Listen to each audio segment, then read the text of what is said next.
aussi, mais pas toujours, à démêler et à déjouer.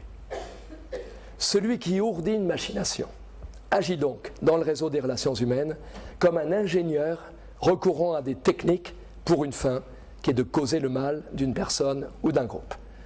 La machinerie qu'il conçoit, qu'il designs, si je parlais anglais, relève de la techné, entendue comme activité instrumentale d'ajustement rationnel des moyens à une fin, et son ingéniosité maligne procède de la métisse, si vous voulez, de la ruse et de la tromperie. Eh bien, cette conception de la technique est bien pauvre, et les machines qui lui correspondent appartiennent à un âge de la technique révolu. Quant aux machinations qu'elles permettent de penser, combien innocentes sont-elles par rapport aux formes modernes et actuelles du mal. Je voudrais vous présenter deux machines apocalyptiques. La première est la Doomsday Machine, la machine du jugement dernier, popularisée par Stanley Kubrick dans son film génial sur la dissuasion nucléaire, Dr. Strangelove, Docteur Folamour. La logique de la dissuasion peut se résumer ainsi. Si tu fais un pas en avant, tu envahis l'Afghanistan, tu envahis Cuba, je fais tout sauter, toi et moi y compris. Menace peu crédible en vérité. Pour la rendre crédible, un moyen serait de rendre la riposte automatique. Ce sont des machines qui décident de riposter dès que l'autre a envoyé des missiles. La ruse, le détour, consiste ici à aliéner librement sa liberté. Je répète, aliéner librement sa liberté, c'est-à-dire à se doter délibérément d'une extériorité étrangère aux intentions humaines. La seconde machine apocalyptique que je veux présenter ici, c'est la Doomsday Clock, l'horloge du jugement dernier ou horloge de l'apocalypse. Il y a 2 semaines, le physicien britannique Stephen Hawking, le paraplégique, vous savez, que tout le monde connaît, a avancé l'aiguille des minutes de cette horloge de 2 minutes. Nous ne sommes plus qu'à 5 minutes de minuit, minuit signifiant conventionnellement le moment où l'humanité se sera définitivement rayée de la carte. L'horloge de l'apocalypse, Doomsday Clock, a été mise en place en 1947 par un groupe de physiciens atomiques qui, choqués par le largage des bombes sur Hiroshima et Nagasaki, lancèrent en 1945 une revue de réflexion qui existe toujours sur l'arme de destruction massive par excellence, l'arme nucléaire, le Bulletin of Atomic Scientists. En 1947, quand ils créèrent l'horloge, ils fixèrent la grande aiguille à 7 minutes avant minuit. C'était le début de l'ère atomique. Depuis lors, l'aiguille a été avancée et retardée 17 fois. C'est en 1953, lorsque et l'Amérique et l'Union soviétique testèrent la bombe à hydrogène, à 9 mois d'intervalle l'une de l'autre, que l'aiguille se rapprocha le plus de minuit, 2 minutes seulement. Après l'effondrement de l'Union soviétique et la fin de la guerre froide, elle s'éloigna à 17 minutes, 1990, pour revenir à 7 minutes de minuit en 2002, au lendemain des attentats terroristes du 11 septembre 2001.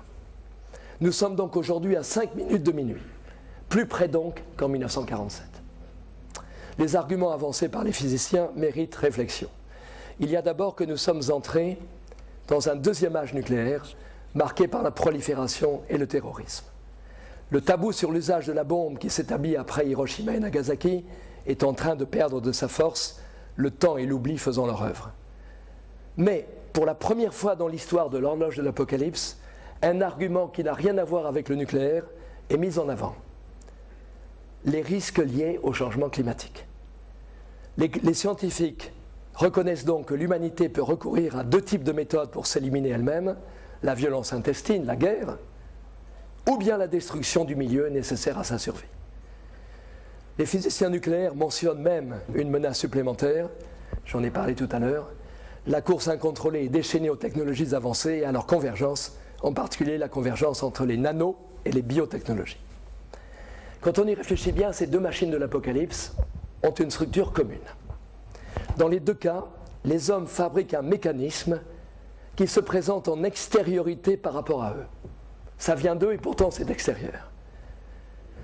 Un mécanisme qui mime le caractère implacable des représailles dans un cas, la machine de la dissuasion nucléaire, le tic-tac de la marche inexorable du destin dans l'autre, l'horloge de l'apocalypse.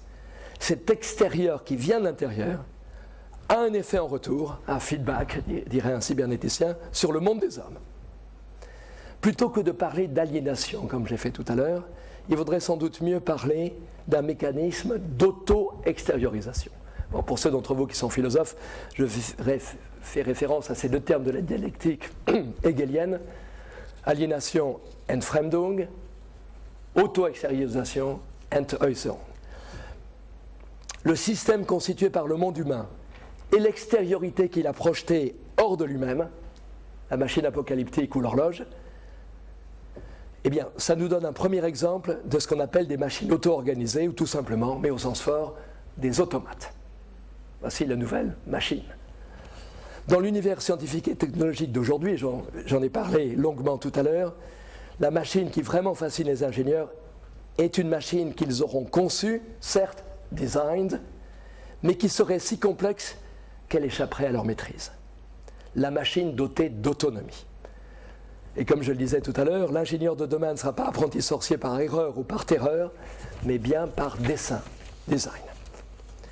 Eh bien, et c'est la thèse que je veux présenter, par laquelle je vais terminer, je crois qu'il y a une adéquation profonde entre cette machine, qui est le paradigme aujourd'hui de la machine autonome, qui fonctionne toute seule, et les nouvelles formes du mal. Cette machine peut devenir la machine infernale dont parlait Jean Cocteau, réécrivant le mythe d'Oedipe. Je cite Cocteau, une des plus parfaites machines construites par les dieux infernaux pour l'anéantissement mathématique d'un mortel. M'appuyant sur Hannah Arendt pour Auschwitz et sur Günther Anders pour Hiroshima, j'ai montré dans mon livre Petite métaphysique des tsunamis que le mal moderne se caractérise par sa déconnexion d'avec l'intention mauvaise. La conception traditionnelle du mal, issue certainement du christianisme, c'est que est mal ce qui résulte d'une mauvaise intention. Et je crois qu'il faut aujourd'hui penser la déconnexion totale entre l'intention et l'acte. Nous savons aujourd'hui qu'un mal immense peut être causé par une absence complète de malignité, qu'une responsabilité monstrueuse peut aller de pair avec une absence totale d'intention mauvaise.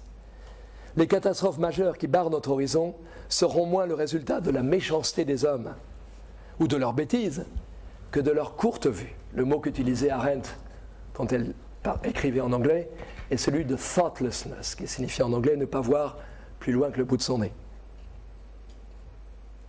Réchauffement climatique, destruction de l'environnement, technologie échappant à la maîtrise de leurs concepteurs, utilisation terroriste ou étatique d'armes de destruction massive, conflits mondiaux provoqués par la panique qui s'emparera des peuples de la Terre lorsqu'ils prendront enfin conscience qu'on n'exploite pas impunément celle-ci de façon durable, c'est toujours le même schéma.